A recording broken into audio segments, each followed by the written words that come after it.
Yo, what is up guys? Welcome back to the channel for a brand new League Racing highlights video here today for Season 2, the first round of the RaceTech Teams Championship here today.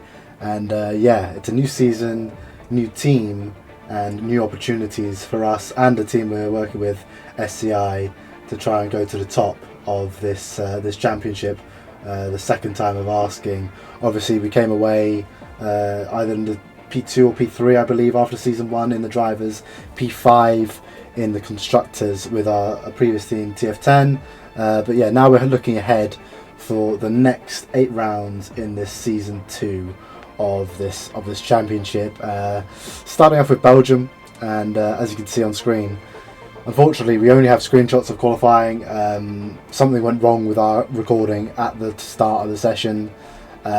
So yeah, take a look through here. We easily went through Q1 and Q2, looking really comfortable in the top 3 of each session. I was feeling really confident heading to Q3, but unfortunately we only ended up P6 in a weather affected session. It was a one shot at the start. Basically whoever crossed the line first got a better lap, and yeah, I think we were 6th across the line and we ended up P6 in the end. So yeah, disappointing. But it is what it is. It's one of those sessions where it doesn't really matter how your pace is. It's just choosing the right tyre and getting out there as quickly as possible. But it looked like the soft and inter were quite balanced actually. So yeah, heading into the race now, we're P6 on the grid and looking to get our campaign off to a strong start for ourselves and for the team as well, obviously, to try and earn ourselves and the team some lovely prize pool. But obviously it's all about the racing, it's all about the competition, and it's all about proving yourself. So yeah, without further ado guys, we are ready for the 5 red lights, and it's lights out and away we go in Belgium. No messing around here. Do we get a good start off the line? We get a decent start to try and go round the outside of FER's Declan Barrett, but we have to back out there and filter in behind and in front of Luca Rapassa, McLaren development driver now these days. And we're just leaving a little bit of a gap here heading up Eau Rouge and Radion onto the Kemmel Straight. So I don't want to be caught up in any incidents or battles heading into the Les Combes chicane. We're just leaving a little bit of a gap, turning our battery off now and letting these guys sort of duke it out. As you can see, going 3 wide there in front of us. Joris Krozen forced to cut across the chicane. Declan Barrett going up with numerous positions. Jan Halliday falling down. And we're trying to send it down the inside. Joris has been forced out. We're going around the inside of Jan Halliday here. But we decide to back out for the no-name corner. Get a better run out of them. We're going to burn the battery down towards Pouon now. We're going to go for it down the inside. Brave stuff here. And we get forced into the grass on the inside. But I think we were wheel-to-wheel completely there. And we just got a little bit turned on. So we're going to try and go round the outside here of the right-left sequence of Piff Path, and we nearly get spun round by Jan Halliday. We have our teammate Francesco Largo. I don't know where he's come from. I'm pretty sure he got knocked out in Q2, and or maybe he was at the very bottom of Q3. I don't remember. But yeah, he's had an amazing start up into P6 here, and that's a relief for us in a way. Obviously, it's not ideal. We nearly got spun, but now we can recharge the battery, recoup without being attacked by the car behind. So that's great for us. We're going to try and settle in here in P5. We are up 1 position ahead of our former teammate Joris Krozen at Haas. So now we're moving on and focusing on our job here, and yeah, trying to settle in for this 22 lap race. And skipping on now towards the end of lap 2. Our teammate is now pressuring us. We said how we won't be under pressure. We are under pressure, not because of him, but Dennis Langrock on the medium tyres is forcing Francesco to burn here. We're responding, leaving a gap on the inside for our teammate. So we had a bit of a gap to drive into, not be under attack so much through the chicane. But as you can see, he does not quite have the raw grip from those hard tyres. They haven't quite fired up yet. And Dennis Langrock is putting him under pressure as we start lap 3 here. We're trying to give our teammate the slipstream, obviously ideal for us if we keep our teammate behind us. But it is going to be very difficult. I think all of us 3 on very low battery now because of all this fighting. And yeah, once again heading down the Kemmel Straight, trying to give him a bit of slipstream, trying to help him out here, help our own race out as well. But as we head into the Les Combes chicane, Dennis Langrock moves up into P6 behind us, and we have his teammate Jan Halliday just ahead. So in a little bit of a TES sandwich here, but skipping on to lap 4, you'll be able to see as we head down the straight, I believe we are going to have a little bit of an incident behind, and it results in Nelson Alves retiring from the session. VSC is out. I didn't even notice like who was out at the time, but obviously not ideal for Williams Esports here at the start of the season. We've got Williams and RHG professional esports teams competing in this round of RaceTech. Sorry for not mentioning it before. Ferrari are not taking part in season 2, but yeah, replaced by 2 equally talented teams here, as I believe Luca Rapace goes for a little bit of a half spin there, fighting with Dennis Langrock into the Laker chicane.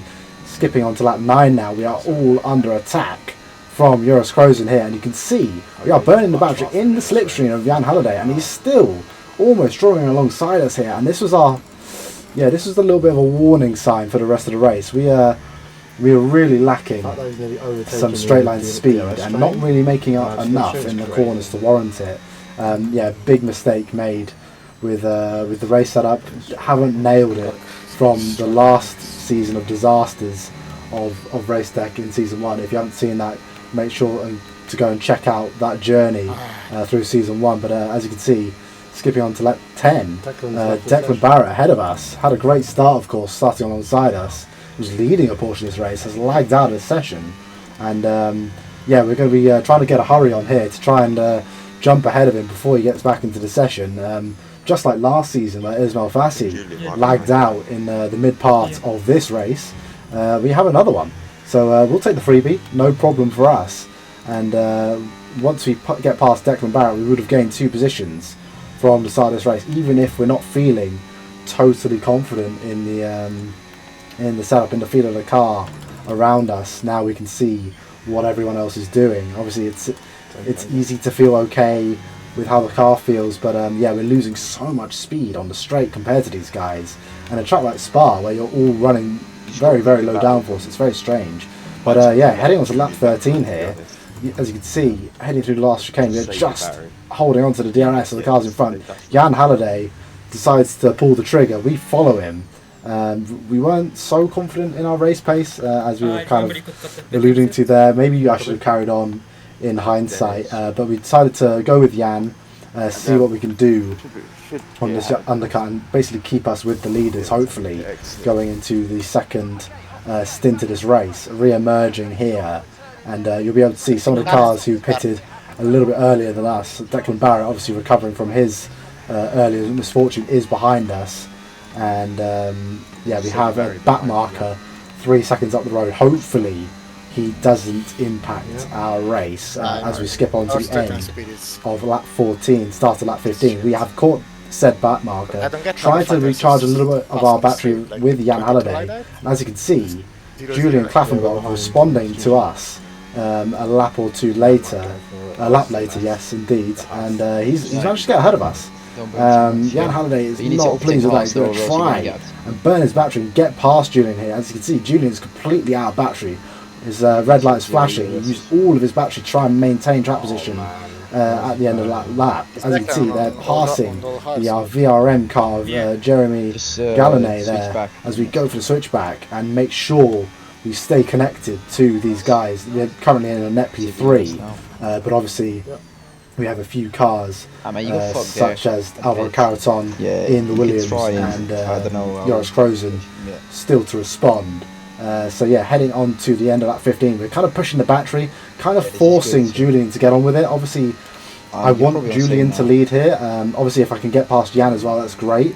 But I want Julian to lead. He has the lap pressure tyres. I want our train to be moving on as quickly as possible. So we can try and get onto the podium here, despite some fresher tyres for the cars in our race, who will be responding a little bit later as Joris Krozen is about to emerge from the pits with Luca Rapace as well. So yeah, we're going to burn the battery a little bit here, try and force Julian to go for it and pull us along basically to try and have the fastest race time possible. As long as me or Jan can hold on to the back of him, this will definitely help our race time. As you can see, Julian Clapperbot going on the left there. Jan's not going to fight this. He's just going to make sure he kind of stays ahead of us. Jan was extremely fast on the straight today. Yeah, you're going to get the fastest out of all of the top 5, maybe the whole grid. He was an absolute bullet on the straight.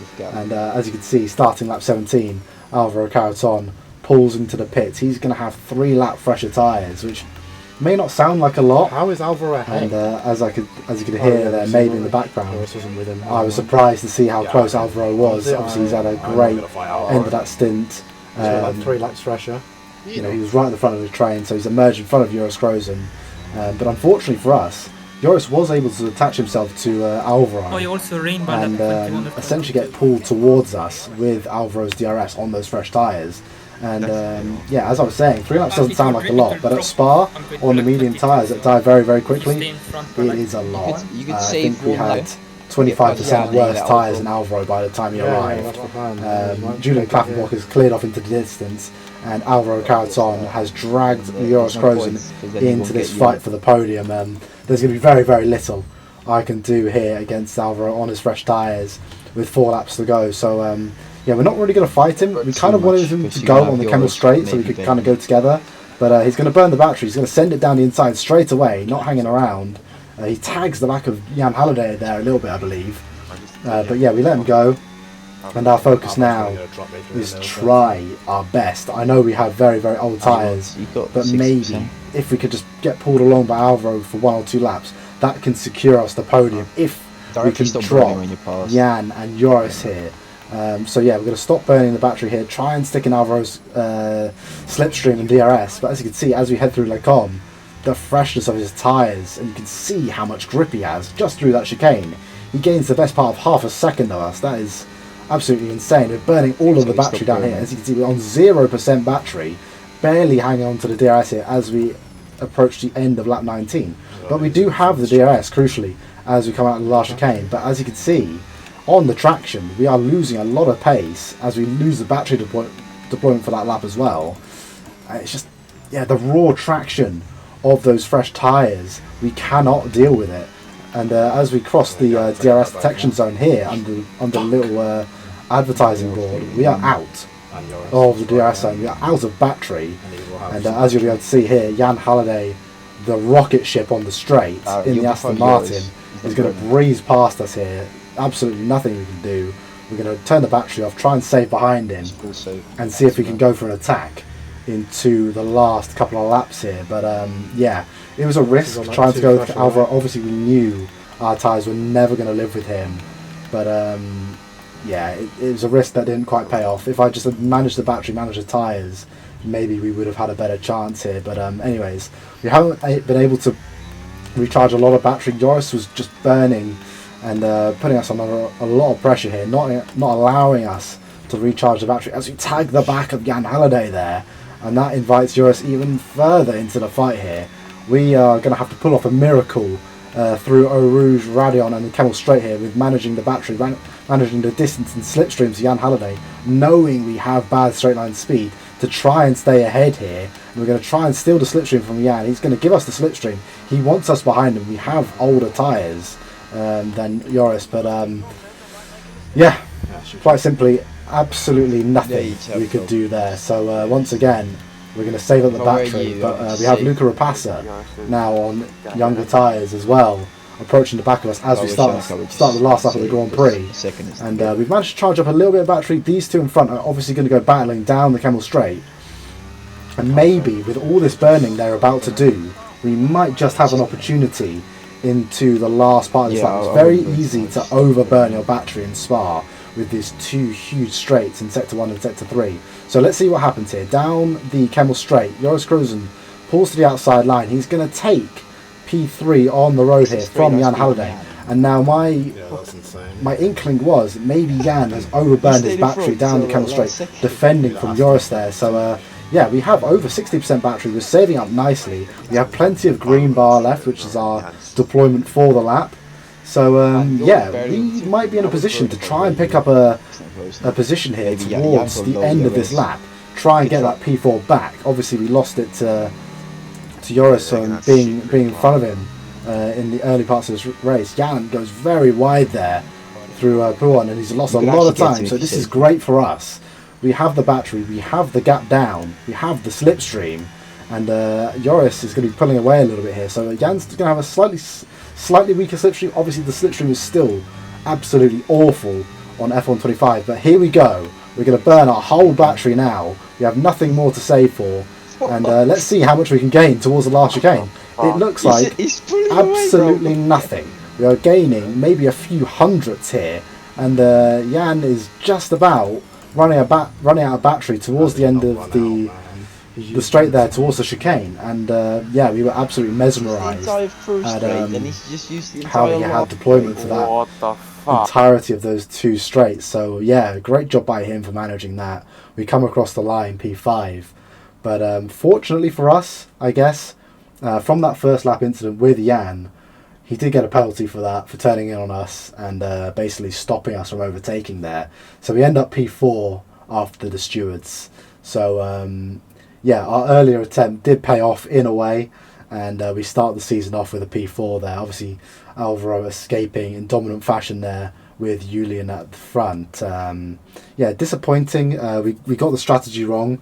Definitely should have extended in hindsight. The tyres are very, very delicate in Spa, and when you don't have a big DRS train in the as you do in the likes of PSGL or WR, it's very difficult to hold track position on those slightly older tyres. But we live and learn. We'll go again next time. As you would have seen in the calendar at the start, the second round was meant to be Qatar. It will actually be Japan due to a timing glitch that existed in Qatar at the time. Not sure if they fixed that or not, but it will be Japan next time out for the next video. But yeah, P4 and P9 for our teammate to start the season. Not too bad, and we'll see what we can do next time out in Japan. But I hope you guys enjoyed the first round of Season 2 here in RaceTech, and I'll see you for the next one. Take care and peace out.